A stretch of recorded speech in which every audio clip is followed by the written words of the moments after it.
নমস্কার, আমি দেবজ্যোতি ওরফে রান্তু। আপনারা দেখছেন রান্তুর ছাদ বাগান। আজকে আমি আপনাদের সামনে এই যে গাছগুলো ঘুরিয়ে ঘুরিয়ে দেখাচ্ছি, দেখানোর উদ্দেশ্য হচ্ছে দুদিনের বৃষ্টির জল পেয়ে গাছগুলোতে কিভাবে গ্রোথ নিতে শুরু করেছে সেই নিয়ে আজকের ভিডিও। তার মানে বিষয়টি হচ্ছে গিয়ে বৃষ্টির জলে গাছের যে গ্রোথ হয় কেন হয় সেই নিয়েই আজকের ভিডিও। বৃষ্টির জল গাছের জন্য খুব উপকারী, কারণ এতে থাকে nitrogen, potassium, sodium, magnesium, sulphur ও নাইট্রেট আয়ন। বৃষ্টির জল গাছের খাদ্য হিসাবে কাজ করে এবং তা গাছের যে পুষ্টির অভাব সেটাকে দূর করে বা পূরণ করে। কেন বৃষ্টির জল গাছের জন্য খুব উপকারী তার কারণ হচ্ছে বৃষ্টির জলে nitrogen, phosphorus, potassium, calcium, magnesium এবং সোডিয়াম সহ বিভিন্ন উপাদান থাকে যা গাছকে বৃদ্ধি করতে সাহায্য করে। বেশি বৃষ্টির ফলে গাছের জলের যে অভাব সেটা পূরণ হয়। কার্বন এবং অন্যান্য উপাদান বৃষ্টির জলে গাছের চারপাশে মাটির যে মাইক্রোপুষ্টিগুলি থাকে তাকে মুক্ত করতে সাহায্য করে। বৃষ্টির জল গাছের কিছু রোগের যে বিস্তার সেটাকে কমাতে সাহায্য করে এবং গাছকে রোগ প্রতিরোধ ক্ষমতা অনেকটাই বাড়িয়ে তোলে। বৃষ্টির জল যেহেতু রাসায়নিক মুক্ত জল, তাই বৃষ্টির জল সাধারণত নরম হয়ে থাকে, যা গাছের জন্য খুবই উপকারী। এতে কি হয়, এতে মাটির যে গুণমান সেটাকে উন্নত করে এবং মাটির যে পিএইচ লেভেল সেই পিএইচ লেভেলকে ঠিক করে। বৃষ্টির জল গাছের পাতাকে আরও সতেজ এবং সজীব করে তোলে। তার কারণ গাছের পাতার মধ্যে দীর্ঘদিন থেকে বৃষ্টির অভাবে ধুলো ও অন্যান্য কণা পাতার উপরে লেগে থাকে, ফলে গাছ সালোক সংশ্লেষ ঠিক মতন করতে পারে না। বৃষ্টির ফোঁটা পড়ার সঙ্গে সঙ্গেই সে সমস্ত ধুলো বা যে সমস্ত কণা জমে থাকে তা কিন্তু পরিষ্কার হয়ে যায় এবং গাছের পাতার থেকে সালোক সংশ্লেষ করতে খুব সাহায্য করে। তার ফলে গাছকে আরও উজ্জ্বল চেহারার রূপ দেয় এবং সতেজ সজীব বলে মনে হয়।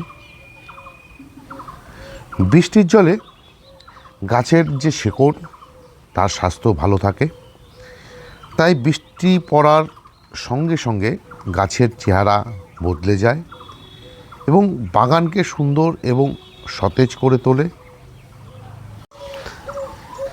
তাই আমাদের বর্ষার সময় আমরা যারা ছাদ বাগান করে থাকি আমাদেরকে কিন্তু গাছকে কোনো রকম খাবার দিতে হয় না, কারণ বৃষ্টির জলের মধ্যে যে ম্যাক্রো এবং মাইক্রোনিউট্রিয়েন্ট পেয়ে থাকে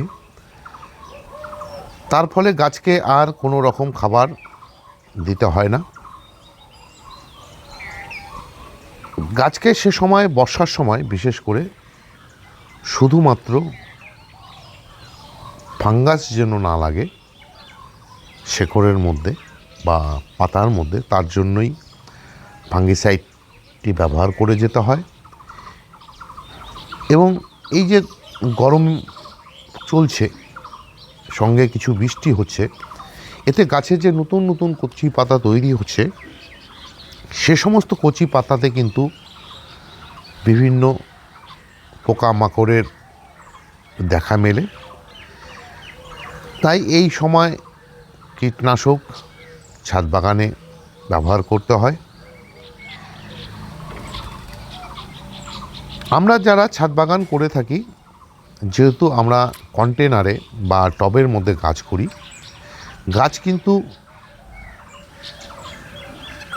মাটিতে থাকা অবস্থাতে যেভাবে খাদ্য সংগ্রহ করতে পারে, টবের গাছের ক্ষেত্রে কিন্তু সেভাবে গাছ সংগ্রহ করতে পারে না। তাই আমাদেরকে কী করতে হয়, বাইরে থেকে এই সমস্ত পুষ্টিগুলো গাছকে দিতে হয়।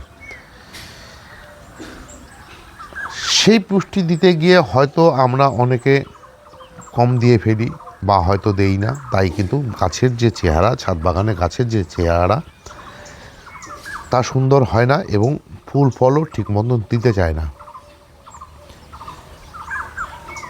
এই যে দুদিনের বৃষ্টি হলো, দুদিনের বৃষ্টিতে গাছগুলো আজ 4-5 দিন পরে গাছের যে চেহারা নিয়েছে, তার জন্যই আজকের আমি এই ভিডিওটি আপনাদের সামনে তুলে ধরলাম।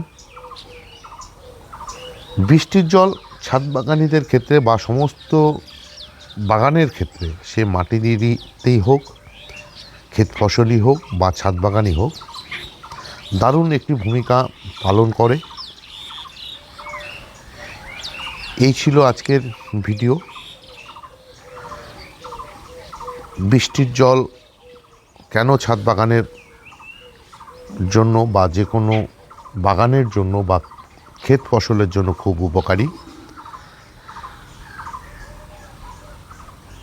এই ভিডিওটা যদি আপনাদের ভালো লেগে থাকে তাহলে একটি লাইক দেবেন, কমেন্ট করবেন এবং আপনাদের প্রিয়জন আপনজনের সঙ্গে এই যে চ্যানেলটি শেয়ার করবেন এবং সাবস্ক্রাইব করে নেবেন।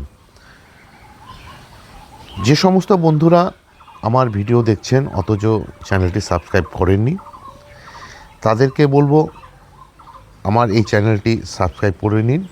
কেননা প্রতিদিন দুপুর 1টায় আমার ছাদ বাগান সম্বন্ধে বা ছাদ বাগানের যে কোনো বিষয়ের উপরে কোনো না কোনো ভিডিও চলেই আসে।